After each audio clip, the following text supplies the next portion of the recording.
वेगाच्या जोरावर अधिराज्य गाजवलं असा द्वादशम के हिंद केसरी बकासूर आणि या बकासूरचा कट्टर समर्थक किशोर चव्हाण उर्फ दाद्या आणि या दाद्यानं पण घेतलेला आहे। जोपर्यंत बकासूर गुलाल घेत नाही तोपर्यंत चप्पल घालणार नाही, परंतु दाद्या लक्षात घे पुढच्याच मैदानामध्ये तुझा पण पूर्ण होणार आहे आणि बकासूर गुलालात राहणार आहे।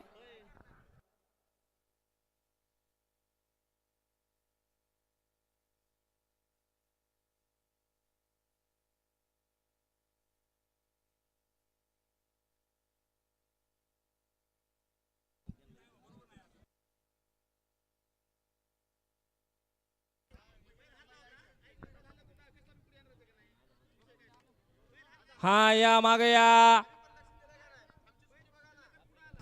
हा निकाली पंच काय विषय सांगाव। हा बैल मालक आम्ही तुमचं काहीच करणार नाही। बैल मालक बैलगाडी मालक लक्षात घ्या, पप्पू शेठ. आम्ही पुकारायचं काम करतो। निकाली पंच जो निकाल आम्हाला देतात आम्ही तो पुकारायचं काम करतो। हा बैल मालक एक सुटला नंबर गड क्रमांक 12 हा 12 सुटला आणि 12 मध्ये लढत चालू झाली। कोण होणार आहे सेमीला पात्र? सुंदर अशा गाड्या पळतायत, दोन गाड्यामध्ये लढत आहे, परंतु शेवटच्या क्षणाला बाजी मारली। ओय घावला हा, त्यामुळं सांगतोय वेळेचा विचार करा। ए मधनं पळणार कशाला जाता त्याच्याकडे बघायला? हा तुमचा पण तोच दिवस येणार आहे। थांबा थोडं, फायनलचा फेरा होईपर्यंत जास्त मध्ये मध्ये केलं की तसाच आहे। हा ड्रायव्हर लागलं तर नाही ना उचलायचा प्रयत्न करा, घ्या त्यांना बाजूला। ड्रायव्हर लागले का हो? हा ड्रायव्हरला लागला असेल तर बाजूला घ्या ड्रायव्हर।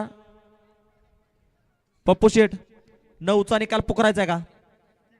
अरे हा, भाऊ गट क्रमांक 9चा निकाल तास क्रमांक 3 ला दिलता पहिल्या वेळेस, तो निकाल कॅन्सल केला जातोय कारण की खाली पट्टी आहे, पट्टीचा वापर न केल्यामुळे 9चा निकाल कॅन्सल केला जातोय। निकाली पंच परत एकदा बघताय का?